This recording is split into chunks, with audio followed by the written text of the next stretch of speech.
প্রিয় শিক্ষার্থীবৃন্দ, এখনকার সেশনে আমি তোমাদের সকলকে শুভেচ্ছা এবং স্বাগতম জানাচ্ছি।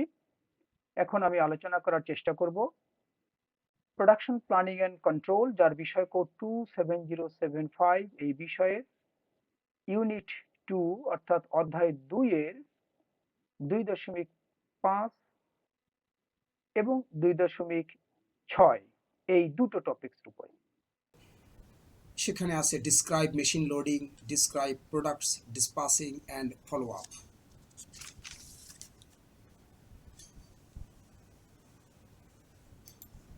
শিক্ষার্থীবৃন্দ, আমরা যদি একটু দেখার চেষ্টা করি আলোচ্য বিষয়ের আঙ্গিকে, প্রথমটা হচ্ছে মেশিন লোডিং এবং তারপরে ডিসপাসিং এবং ফলো আপ। ডিসপাস এবং ফলো আপ মনে হয় একটু পূর্বের যে সেশন একটি ছিল সেখানে আলোচিত হয়েছিল, যে both are techniques of production planning, এরকম আঙ্গিকে। ঠিক তাই, সেখানে একটু পরে আসি, কিন্তু প্রথমেই আমরা তাহলে সুইচ করি যে মেশিন লোডিং বলতে কি বোঝায় এবং বিষয়টি কি। প্রকৃত অর্থে তুমি তোমার জ্ঞাত যে বিষয়গুলো তার আঙ্গিকে একটু ভেবে দেখো, যে একটি মেশিনকে লোড দিতে হবে। মেশিন কি করে?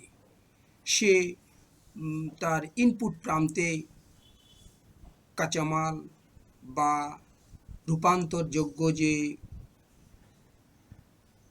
ম্যাটেরিয়ালস বা পার্টস তাকে গ্রহণ করে, তারপরে নির্দিষ্ট অপারেশন বা প্রসেস তার উপরে প্রয়োগ করে এবং তারপরে কাঙ্ক্ষিত আকারে প্রত্যাশিতভাবে সে একটি তার পরিবর্তিত রূপের একটি প্রোডাক্টকে দিয়ে দেয়। এই হচ্ছে মেশিনের কাজ। তাহলে এই যে মেশিনটাকে আমি ইনপুট দিচ্ছি, তাকে আমি প্রসেসের মধ্যে, অপারেশনের মধ্যে কতটা সময় ধরে রাখছি, এই যে ভাবনাগুলো, এই যে বিষয়গুলো মূলত মেশিন লোডিং এর উপর নির্ভর করবে, যে কাকে বলে, মেশিন লোডিং কি। ঠিক এই নিরিখে আমরা এরকম বলতে পারি, মেশিন লোডিং আসলে কিছুই না,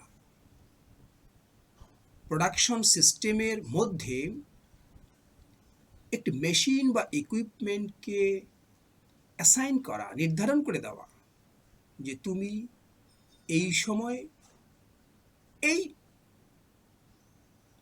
ম্যাটেরিয়ালস বা পার্টসের উপরে তুমি এই প্রসেস এতটুকু সময় ধরে সম্পন্ন করবা বা চালু রাখবা। ঠিক এই ভাবনাগুলোর মধ্যে এই বিষয়গুলো চলে আসবে। কেমন? যে একটি মেশিন থেকে আরেকটি মেশিনের মধ্যে কোন কোন যন্ত্রাংশে রূপান্তর করতে হবে, কোন কোন কাঁচামাল দিতে হবে, র মেটেরিয়ালস দিতে হবে, এর মধ্যে একটি দারুণ এবং নির্ভরযোগ্য এবং সুসমন্বিত একটি কম্বিনেশন দরকার, যাতে কিনা কম খরচে, কম সময়ে প্রত্যাশিত আউটপুটটি আমরা পেতে পারি। সেজন্য মেশিন লোডিং আমাদের জন্য খুবই গুরুত্বপূর্ণ একটি ভাবনার জায়গা, যে প্রোডাকশন লাইনের মধ্যে কখন কোন মেশিনকে আমরা এনগেজ করব, কতটুকু সময় তাকে ব্যস্ত রাখবো এবং কখন তাকে আবার ফ্রি করে দেব, এই বিষয়গুলোকে ভাবা।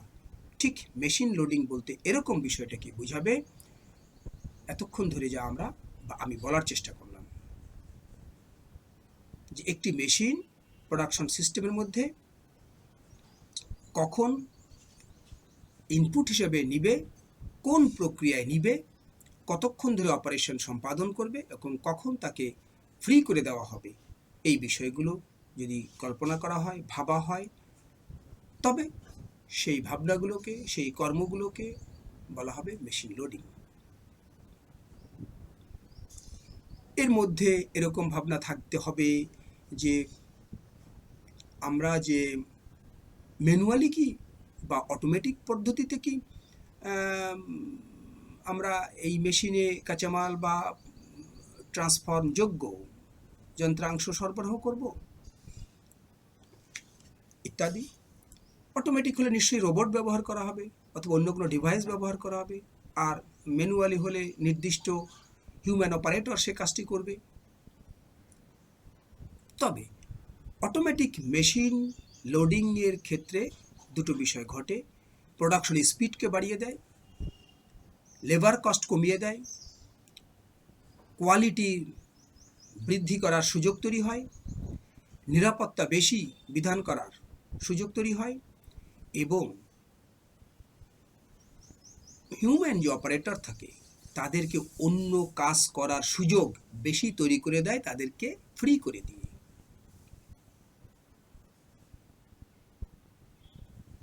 কিন্তু একটি সমস্যা এখানে আছে। অটোমেটিক মেশিন লোডিংয়ের ক্ষেত্রে প্রয়োজন পড়বে প্রাথমিক কিছু ইনভেস্টমেন্টের, তাদের মেনটেনেন্সের, তাদের প্রোগ্রামিং করার। যেখানে মেশিন লোডিং যেটা আমরা ম্যানুয়ালি করি বা করা হতে পারে বা হয়, সেখানে এই বিষয়গুলো ভাবার কোনো দরকার পড়ে না।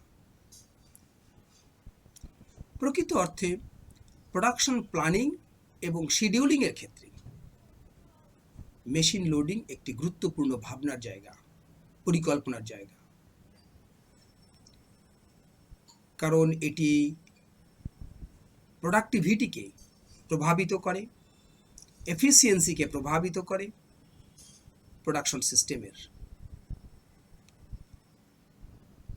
ঠিক এই আলোচনা থেকে আমরা এরকম কথাটাও কিন্তু বলতে পারি, ভাবতে পারি যে মেশিন লোডিং প্রকৃত অর্থে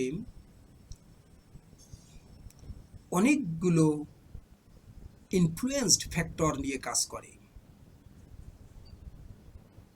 ডিমান্ড কি রকমের,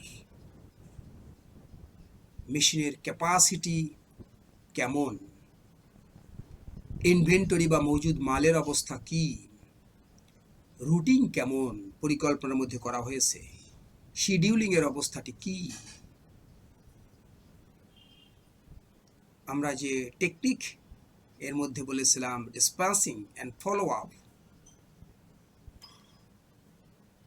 সেটি অবস্থাটা কেমন, তার মাত্রাটা কি, কখন কোন মেশিনকে অ্যাসাইন করা হচ্ছে, কতক্ষণের জন্য করা হচ্ছে, এবং নিয়ন্ত্রণ করার জন্য, মনিটরিং করার জন্য, ফিডব্যাক দেওয়ার জন্য ফলো আপের অবস্থাটা কি, ইত্যাদি বিষয়গুলো কিন্তু খুব গুরুত্বপূর্ণ ভাবার জায়গা, ফ্যাক্টরস, যা কিনা মেশিন লোডিংকে প্রভাবিত করে। তাহলে মেশিন লোডিং সম্পর্কে আমরা শিক্ষার্থীবৃন্দ বেশ খানিকটা আইডিয়া নিতে পারলাম বলে আমি মনে করি। এরপরে চলে আসবে হচ্ছে আমাদের ওই যে ডিসপ্যাচিং এবং ফলো আপ, যেটি পূর্বের কোনো একটি সেশনে আলোচনা করা হয়েছিল, এখনও খানিকটা বলার চেষ্টা করলাম। ডিসপ্যাচিং আসলে কিছুই না, কোনো একটি মেশিন, কোনো একটি ওয়ার্কার কখন কোন কাজটি শুরু করবে, কতক্ষণ ধরে তাতে কাজে রত থাকবে, এই সকল ইনস্ট্রাকশনগুলো, এই সকল অর্ডারগুলো দেওয়া নেওয়া, এই আঙ্গিকে যে কার্যক্রম, সেটিকে মূলত বলা হয় হচ্ছে ডিসপ্যাচিং। এবং ফলো আপের বিষয়টি হচ্ছে যে আমরা যা কিছু করছি সেক্ষেত্রে একটার সঙ্গে একটার ধারাবাহিকতা যেভাবে কল্পনা করা হয়েছে, পরিকল্পনার মধ্যে যেভাবে নির্ধারণ করা হয়েছে, কাঙ্ক্ষিত মাত্রায়, কাঙ্ক্ষিত ভাবে উৎপাদনকে সম্পন্ন করার জন্য সেটি ঠিক হচ্ছে কিনা, কোথায় কোনভাবে সেগুলোকে সমন্বয় করার দরকার আছে কিনা, বা থাকলে তা কেমন করে করব, এই বিষয়গুলো হচ্ছে ফলো আপের মধ্যে ভাবার জায়গা এবং করার জায়গা। প্রিয় শিক্ষার্থীবৃন্দ, তাহলে এখনকার জন্য যে বিষয়গুলো আলোচনা করতে আমি চেষ্টা করেছিলাম তা এখন আমি শেষ করলাম। তোমাদের সকলকে এই সেশনে আবার ধন্যবাদ জানিয়ে শেষ করি। আগামী সেশনে আবার কথা হবে। ভালো থাকো।